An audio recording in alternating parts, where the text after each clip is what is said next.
श्री स्वामी समर्थ. जय जय स्वामी समर्थ. माझ्या स्वामी कृपा चॅनलमध्ये सर्वांना नमस्कार. स्वामी महाराजांच्या कृपेने तुमच्या सर्व चांगल्या इच्छा पूर्ण होत ही स्वामी महाराजांच्या चरणी प्रार्थना करते आणि आजच्या या नवीन व्हिडिओला सुरुवात करते. येत्या 25 जुलैला म्हणजेच शनिवारी आलेली आहे आषाढी एकादशी. आषाढी एकादशी म्हणजे आषाढ महिन्यातील एकादशी तिथी. ही आषाढ महिन्यामध्ये बघा किमान 2 एकादशी असतात आणि आषाढ शुद्ध एकादशी आणि दुसरी म्हणजे आषाढी वद्य एकादशी. अशा 2 एकादशी या आषाढ महिन्यामध्ये येतात. आषाढ महिन्यातील शुक्ल पक्षातील एकादशी तिथीला देवशयनी आषाढी एकादशी असं म्हटलं जातं आणि ही आषाढी एकादशी वर्षातील सर्वात मोठी एकादशी मानली जाते. जर आपण या दिवशी व्रत केलं तर आपल्याला वर्षभरातील सर्व एकादशींचं पुण्यफळ प्राप्त होतं आणि म्हणून घरातील प्रत्येक व्यक्ती अगदी लहान मुलांपासून ते अगदी मोठ्यांपर्यंत सर्वच जण या आषाढी एकादशीचं व्रत हे करत असतात आणि त्यासोबतच विठुरायाची म्हणजेच विठ्ठलाची पूजाही करतात. हा दिवस धार्मिक आणि आध्यात्मिकदृष्ट्या खूप महत्त्वाचा मानला जातो. या दिवशी देव निद्रावस्थेत जातात अशी धार्मिक मान्यता आहे. म्हणजेच या दिवशी भगवान विष्णू हे शेष नागावर निद्रा अवस्थेत जातात म्हणजेच गाढ झोपी जातात आणि जे कार्तिकी एकादशीला म्हणजेच देव उठणी एकादशीला जागे होतात आणि हा संपूर्ण काळ एकूण 4 महिन्यांचा असतो आणि म्हणून आषाढी एकादशीपासून चातुर्मासाला सुरुवात होते.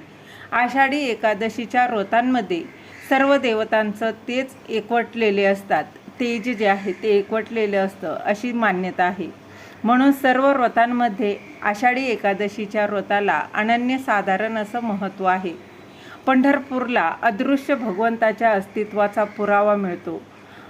तसेच वैकुंठ भूमीच्या आधीपासूनच पंढरपूर अस्तित्वात आलं आहे असंही लोकांचा समज आहे. म्हणूनच पृथ्वीवरील सर्वात पुरातन अशा तीर्थक्षेत्राचा पंढरपूर असा उल्लेख केला गेला आहे.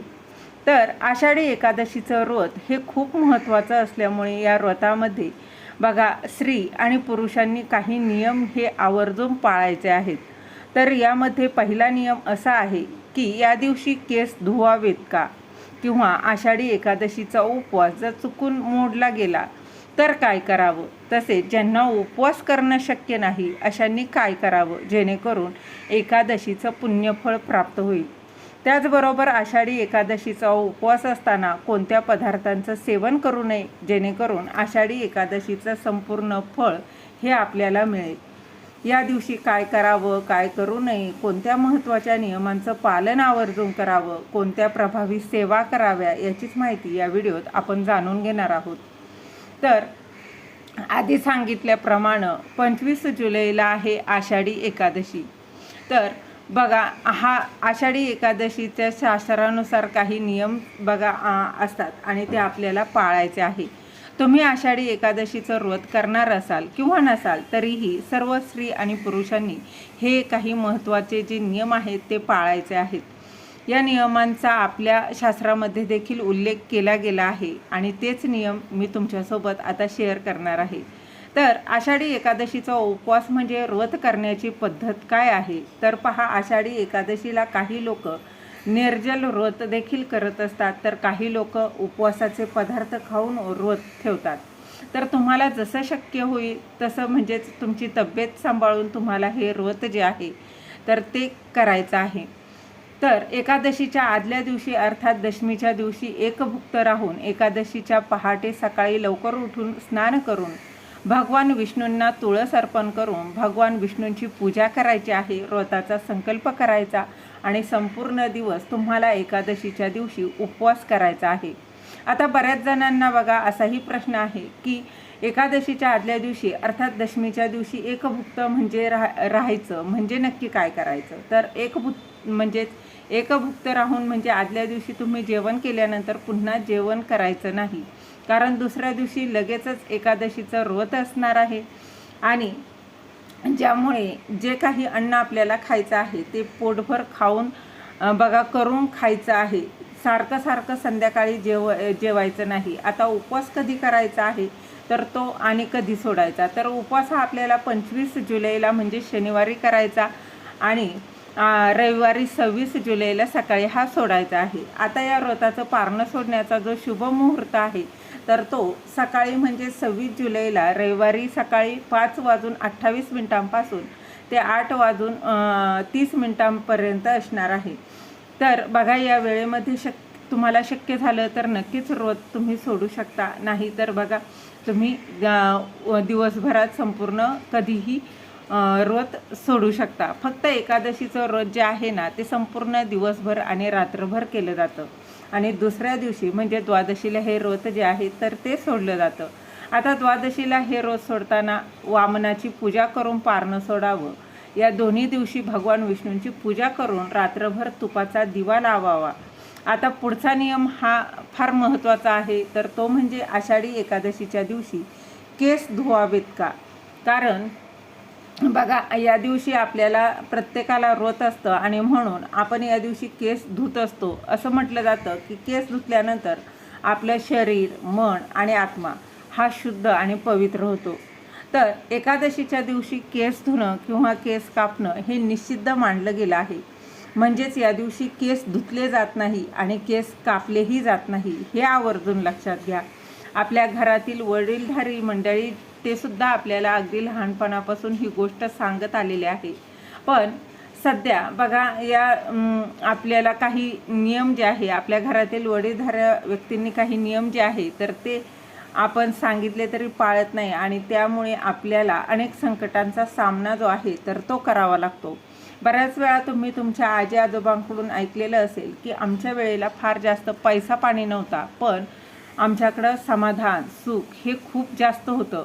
आमच्याकडे आनंद होता, घरामध्ये धनधान्याची बरकत होती. पण आज बघा, आपल्याकडं सर्व काही असून आपल्याकडे शांतता नाही, समाधान नाही, सुखसुद्धा नाही. महिन्याला अगदी लाखो रुपये घरात कमवून आणले तरी बघा, काही ना काही कारणाने तो पैसा घरातून निघून जातो.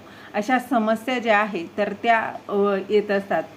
असं का होतं? कारण विशेष स्थितीवरती आपल्याकडून काही छोट्या मोठ्या चुका ह्या होत असतात ज्या आपल्याला माहीत नसतात आणि म्हणून आपल्याला त्या संकटांचा सामना जो आहे तर तो करावा लागत असतो. म्हणून आषाढी एकादशीच्या दिवशी कोणीही केस धुवायचे नाही. मुलं असो, स्त्रिया असो वा पुरुष असो, कोणीही केस धुवू नये. त्याचबरोबर अजिबात केसही कापू नये. त्या बघा, असं म्हटलं जातं की या दिवशी आध्यात्मिक ऊर्जा आणि भक्ती टिकून ठेवण्यासाठी शरीर शांत आणि शुद्ध ठेवलं पाहिजे.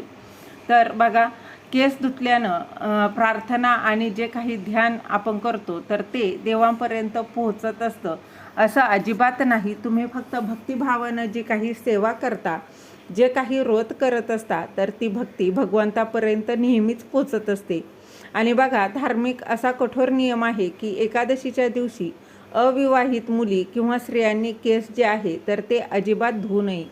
त्याचबरोबर बघा, या दिवशी चुकून जर उपवास मोडला तर अशा वेळी काय करावं? कारण आपल्याला उपवास करण्याची सवय नसते आणि आषाढी एकादशीला आपण सर्वच जण उपवास करत असतो. त्यामुळे व्रत करत असताना आपल्याकडून काहीतरी पदार्थ जे आहे ते खाल्ला जातो, जे की उपवासाला चालत नाही. तर अशा वेळेस आपलं व्रत जे आहे तर ते मोडून जातं. जर तुमच्या बाबतीतसुद्धा असं घडलं तर अशा वेळी काय करायचं? तर बघा, एकादशीला चुकूनही उपवास मोडला तर अजिबात घाबरण्याचं काहीच कारण नाही. शास्त्रात चुकूनही झालेल्या चुकीसाठी क्षमा मागण्याची सोयही आहे. तर उपवास मोडला तर आपल्या देवघरासमोर किंवा भगवान विष्णूंच्या किंवा विठ्ठलाच्या मूर्तीसमोर किंवा फोटोसमोर जाऊन हात जोडा आणि चुकून झालेल्या चुकीबद्दल क्षमा मागा. जर अर्धा दिवस तुम्ही उपवास केला किंवा आणि अर्ध्या दिवसानंतर तुमचा उपवास मोडला आणि असं तुमच्या लक्षात आलं तर लगेच तुम्हाला खाणं जे आहे तर ते थांबवायचं आहे आणि उरलेला जो दिवस आहे तर तो उपवासाचे पदार्थ किंवा पाणी पिऊन तुम्ही पूर्ण करू शकता. आणि जर तुमच्या मनामध्ये सारखंच बघा काही ना काही विचार येत असतील, तुमच्या मनामध्ये सारखं तुम्हाला वाईट वाटत असेल, अपराधी झाल्याचं वाटत असेल, तर एखाद्या गरजू व्यक्तीला किंवा मंदिरात तुम्ही अन्न अन्नदान किंवा काही इतर वस्तूंचं दानही करू शकता. आणि उपवास जर मोडला तर पुन्हा स्नान करायचं आहे आणि देवाची पूजा करून तुम्हाला उपवास जो आहे तर तो पुढे कंटिन्यू करायचा आहे. आणि दुसऱ्या दिवशी त्या उपवासाचं पारणं जे आहे तर ते करायचं आहे. आषाढी एकादशी व्रताला जेवढं महत्त्व आहे ना तेवढंच महत्त्व या दिवशी स्नानाला सुद्धा आहे. या दिवशी लाखो वारकरी जे आहे ते पंढरपूरला जाऊन चंद्रभागेमध्ये स्नान करत असतात.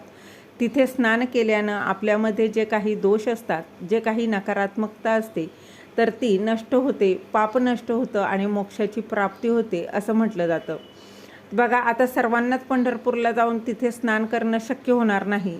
तर मग काय करायचं, तर आपल्याला घरच्या घरी जेव्हा तुम्ही एकादशीच्या दिवशी स्नान करणार आहात तेव्हा आंघोळीच्या पाण्यामध्ये थोडंसं गंगाजल आणि एक तुळशीपत्र, अगदी थोडीशी चिमूटभर हळद टाकून त्या पाण्याने तुम्हाला आंघोळ करायची, जेणेकरून तुम्हाला पंढरपूरच्या चंद्रभागेमध्ये स्नान केल्याचं पुण्यफळ जे आहे तर ते प्राप्त होईल आणि सर्व पापांपासून, पितृदोषातून तुम्हाला मुक्तता मिळेल.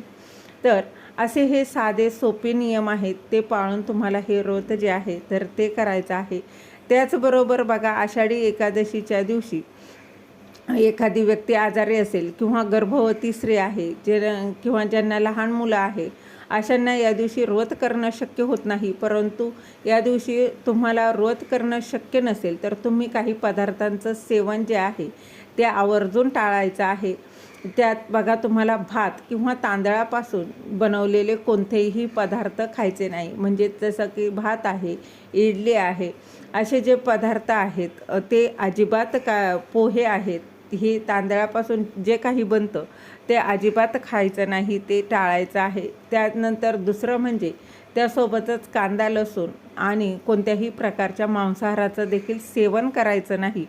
हे आवर्जून नियम पाळायचा आहे. त्याचबरोबर या दिवशी पुरुषांनी बघा केस कापू नये, त्याचबरोबर दाढी करणं हे देखील वर्ज्य आहे.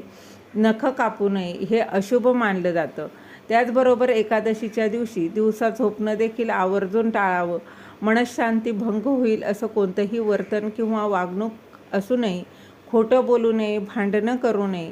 आषाढी एकादशीच्या दिवशीचं संपूर्ण फळ जे आहे तर ते मिळवण्यासाठी तुम्हाला जितकी जमेल तितकी तुम्हाला सेवा करायची आहे.